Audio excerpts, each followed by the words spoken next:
Hello everyone, welcome back to SHM classes. I, Ravikant Snehi, is with you to discuss few of the physics concepts. चलिए कोशिश करते हैं physics को थोड़ा और इंटरेस्टिंग बनाने के लिए। +1 में एक कॉन्सेप्ट आता है जहां पे हम डिस्कस करते हैं कि हीट इंजन की एफिशिएंसी सर्दियों में ज्यादा होती है, गर्मियों में ज्यादा होती है। अब हीट इंजन बोले तो मतलब आपकी जो बाइक है, स्कूटी है या कार है, वो एक हीट इंजन है। अब जैसे ही कोई आपसे पूछेगा कि आपकी बाइक की एफिशिएंसी सर्दियों में ज्यादा आती है, गर्मियों में ज्यादा आती है, भाई सच मानना 99% बच्चों का आंसर एक ही होता है, सर गर्मियों में ज्यादा आती है। क्यों? किक मारी और गड्डी चल पई। लेकिन सर्दियों में क्या होता है, आपको गाड़ी चलाने से पहले चौक लगानी पड़ती है, तो हमें ये फील होता है कि यार बहुत सारा फ्यूल तो उसी में कंज्यूम हो गया।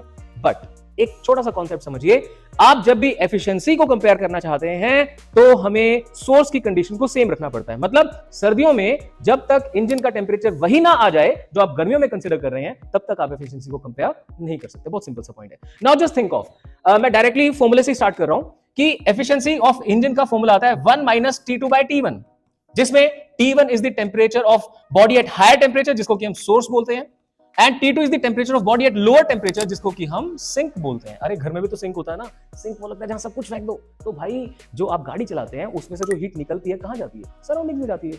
अब सराउंडिंग हमारे लिए सिंक है और गाड़ी का जो इंजन है वो हमारे लिए सोर्स है। तो थोड़ा ध्यान से समझिए, सोर्स का टेंपरेचर T1 और सिंक का टेंपरेचर T2। तो सर्दी हो या गर्मी हो, आपके इंजन का टेंपरेचर तो भाई सेम ही काउंट करना है। अब बचा कौन? सराउंडिंग। तो ये तो सभी को क्लियर है कि सर्दियों में सराउंडिंग का टेंपरेचर कम हो जाता है। Got it?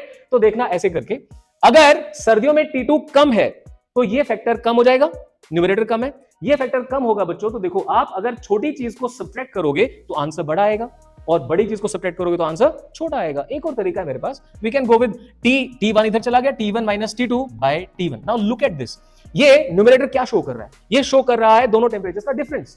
तो T1 इंजन का टेंपरेचर, T2 सराउंडिंग का। ये डिफरेंस विंटर में ज्यादा होता है क्योंकि सराउंडिंग का टेंपरेचर कम होता है। तो जब ये ज्यादा होगा तो एफिशिएंसी ज्यादा होगी। तो आपके बाइक की एफिशिएंसी सर्दियों में ज्यादा होती है बजाय कि गर्मियों की। Got it? ऐसे ही इंटरेस्टिंग फैक्ट्स देखने के लिए, एंजॉयमेंट के लिए आप SHM क्लासेस को सब्सक्राइब कीजिए and keep looking at my videos.